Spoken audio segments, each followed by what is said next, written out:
అందుకే దయచేసి group 2 postpone చేయండి. మేము గ్రూప్ 1 మనశ్శాంతిగా రాసుకుంటాము. అలాగే group 2 group 3 syllabus same syllabus ఉన్నాయి కాబట్టి ఒకేసారి ఎగ్జామ్ పెట్టండి. మీరు ఎటో పోస్ట్పోన్ చేయడం పర్లేదు, రెండు ఒకేసారి నవంబర్లోనే పెట్టండి ఎగ్జామ్. ఇది సేమ్ సిలబస్ ఉన్నప్పుడు ఇది ఆగస్టులో ఎందుకు, అది నవంబర్లో ఎందుకు? బరాబర్ ఒకే ఎగ్జామ్ 4 రోజులు పెట్టుకోండి. మేము బరాబర్ రాయడానికి సిద్ధంగా ఉన్నాము.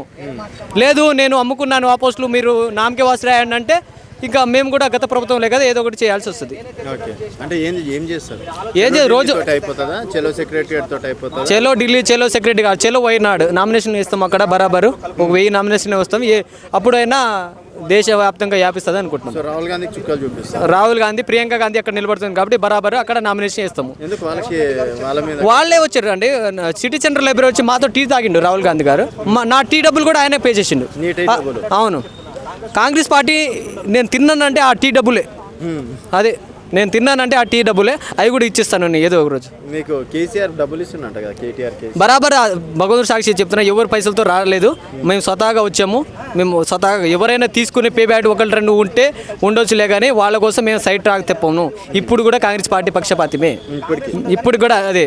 రేపు ఎందుకు అన్యాయం చేస్తుండంటే నువ్వు నియంత పాలన 2.0లో నడుస్తున్నావు అని అన్యాయం చేస్తే మనోడైనా తొక్కి నారదీస్తాము.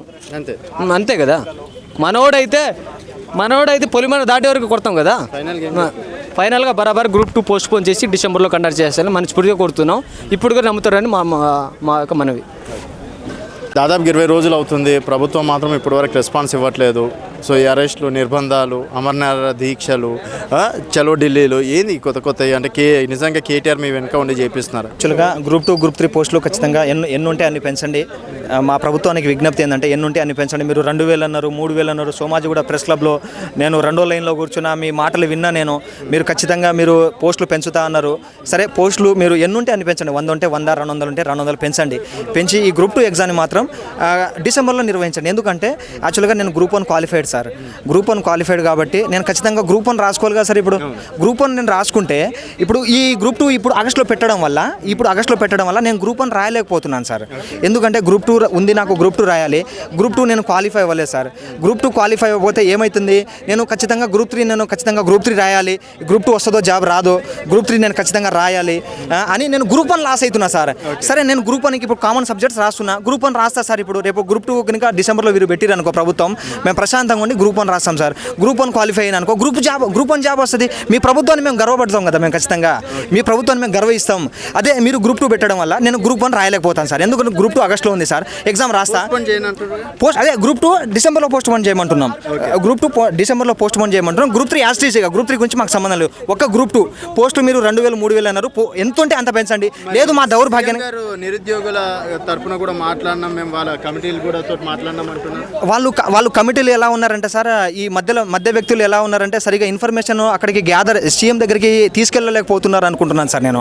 ఎందుకంటే ఇక్కడ మెయిన్ ఇష్యూ ఏంది, దేని గురించి జరిగింది. ఇప్పుడు డిఎస్సికి గ్రూప్ 1కి న్యాయం చేశారు సార్. డిఎస్సి గ్రూప్ 1కి న్యాయం చేశారు. గ్రూప్ 2 కనీసం న్యాయం చేయమని నా ప్రధాన డిమాండ్ సార్. గ్రూప్ 2 మాత్రం డిసెంబర్లో పోస్ట్పోన్ చేయండి అని అంటున్నారు. ఈ విధంగా నిరసన తెలిపితే కూడా పోలీసులు వారిని అరెస్ట్ చేసే పరిస్థితి ప్రస్తుతం ఓయిలో చూస్తున్నాం. మరి చలో వయనాడ్ అంటున్నారు, చలో ఢిల్లీ అంటున్నారు. మరి 100 మందికి పిలవాలి అని చెప్పేసి కూడా పైన చెప్తున్నారు. ప్రిలిమ్స్ అయిపోయింది, సో మెయిన్స్కి 1:100 చేయాలని చెప్పేసి కూడా బాధితులు చెప్తున్నారు. మరి నిరుద్యోగులు దాదాపు 20 రోజుల నుంచి ధర్నాలు చేస్తున్న ప్రభుత్వానికి చీమగొట్టినట్టు కూడా లేదు. అండ్ జడ్సన్ లాంటి వాళ్ళు అమర్ నిరాహార దీక్ష కూడా చేసి ఆరోగ్యం కూడా క్షీణించడం అనేది జరిగింది. అశోక్ సార్ లాంటి వాళ్ళు కూడా దీక్షలు చేస్తున్నారు. మరి ప్రభుత్వం ఎప్పుడు మేల్కొంటుంది? సో నిరుద్యోగుల తరఫున గెలిచినటువంటి ఈ ప్రభుత్వం మరి నిరుద్యోగులకి న్యాయం ఎంతవరకు చేస్తుంది అనేది ప్రస్తుతం మనతో పాటు నిరుద్యోగులు ఉన్నారు, వారి మాటలు